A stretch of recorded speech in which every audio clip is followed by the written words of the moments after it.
Okay, now my project. My project's going to be very simple. It's going to be a label. I want to try out cutting vinyl letters. I want to identify that this vinyl cutter is part of the Makerspace, and I want to give myself a little bit of a technical challenge, so I'm going to make my letters very, very small. Letters in Illustrator start with the Type tool, the letter T on the keyboard. Just click anywhere in your 1.1 by 1.1 inch artboard and some letters will appear. Go ahead and start typing until you've got the letters that you want. And if you want to really dive deep, the topic is typography. And if you want to keep it simple, that's fine too. The crucial detail is that whatever you make has to fit inside that 1 inch by 1 inch square. If you do decide to work with text, I'll let you know that you can't send text to the vinyl cutter. You can only send paths. Text is the letter itself, the letter M. The paths are all the lines that comprise the outside edge of that letter M. So when you're happy with any text in your design, you've got to right-click on it and choose Create Outlines so as to convert those letters into paths.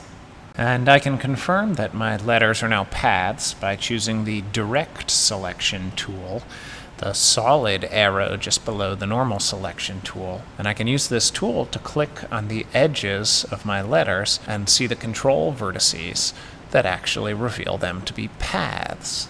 And when I'm happy with my design, I'm going to load material into the machine, bring up the Roland Cut Studio panel, and output the paths to cut my vinyl. And yes, this clip is sped up a bit, but the vinyl cutter really is remarkably fast. And my output looks remarkably clean. You very well might struggle to get to here, consuming lots of pieces of vinyl and learning as you go, and that is A-OK. That's why we are starting small. The challenge now is really one of my ability to control a razor blade. It's too much to ask with letters this small to simply peel off the vinyl backing and expect all the letters to stay put. So I'm going to peel off the backing around every letter individually, and that's going to require cutting an outline around each letter with my blade. I'm working on a piece of cardboard so as to not damage the table underneath. And I'm pressing gently with the blade because I'm only really trying to cut through the top layer, the blue layer. I don't want to cut all the way through the white backing as well.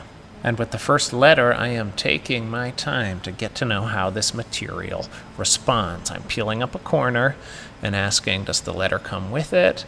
Does the letter stay down? Do I need to hold the letter down with the blade and peel up the surrounding vinyl with my finger? There's a lot of exploration and study going on at this moment in time.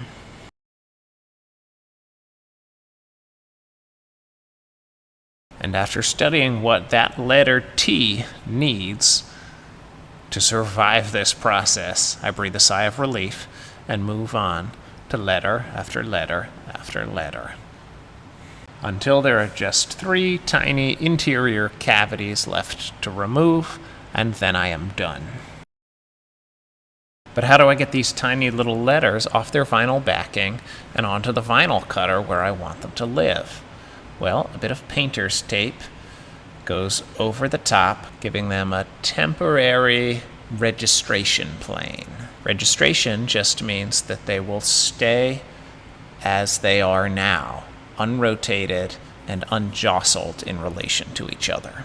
With each letter temporarily adhered to my blue painter's tape, I can now carefully peel away the white backing with some hope that my letters are going to stay where they were.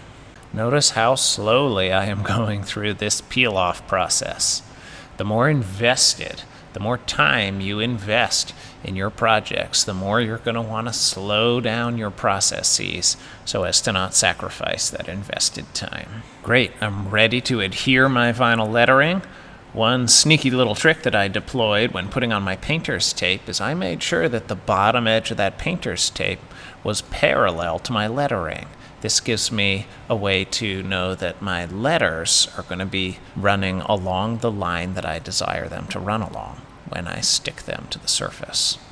I'm using my fingernail to push quite firmly down on top of my letters now because I'm trying to give them a good chance of adhering to the vinyl cutter's plastic surface. I'm about to peel off the backing tape, and I don't want my letters to peel off at that moment. And now that I'm peeling off the backing tape, notice how I fold over a flap of the tape and I drag it right against itself, back to back.